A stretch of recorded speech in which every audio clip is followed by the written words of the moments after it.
Good. Good evening, my name is Ellie Nohos, and tonight I'll be talking about assisted suicide.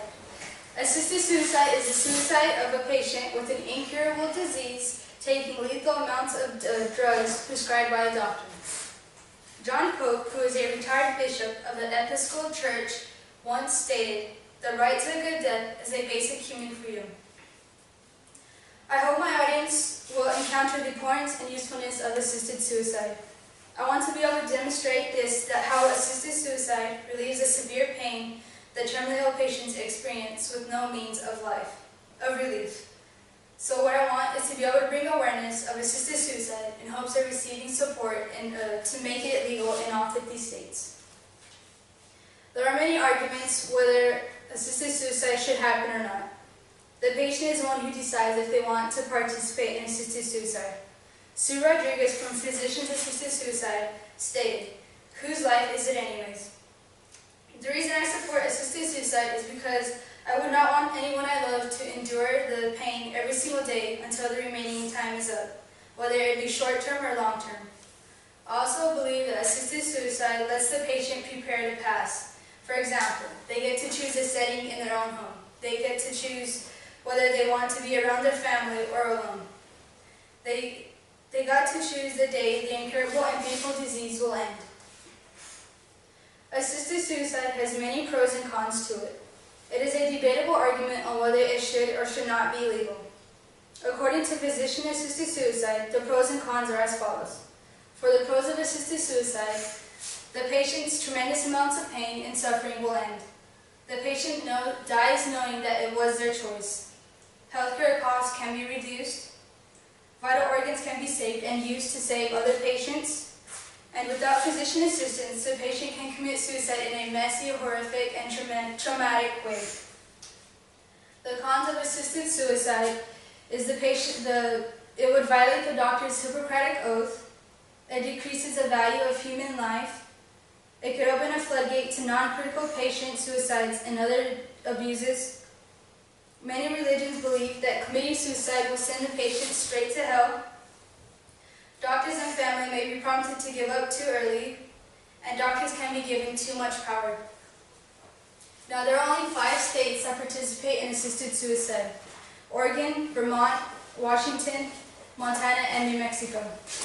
Oregon is one of the main states that are completely for assisted suicide.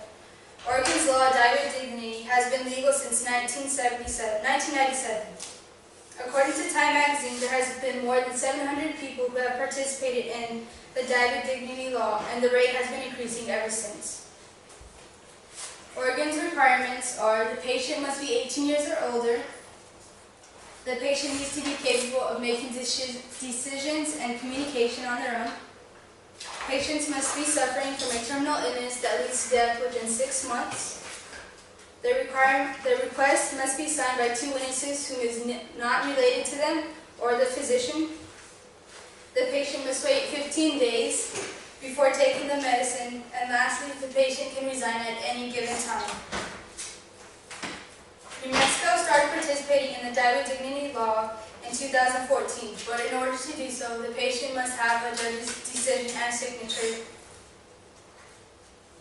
Before I conclude my speech, I want to tell you a story of assisted suicide. According to Time magazine, there was a man who was into X-ray machines, and after working for them for so long, his body filled with radiation. He was later diagnosed with skin cancer, which tortured his body. He eventually lost his nose, his left hand, 2 fingers on his right hand, and most of his jaw. He was in excruciating pain every day. Repeatedly he would say, "Just end my life already, just end my life already." His jaw would be clenched all the time from trying to bear the pain. Until one day his brother went home, pulled a .38 caliber from his drawers, went to the hospital where he later shot his brother. He was then sentenced to prison for murder. This goes to show that not only does this affect the patient with terminal cancer, terminally ill diseases, but it also affects the family.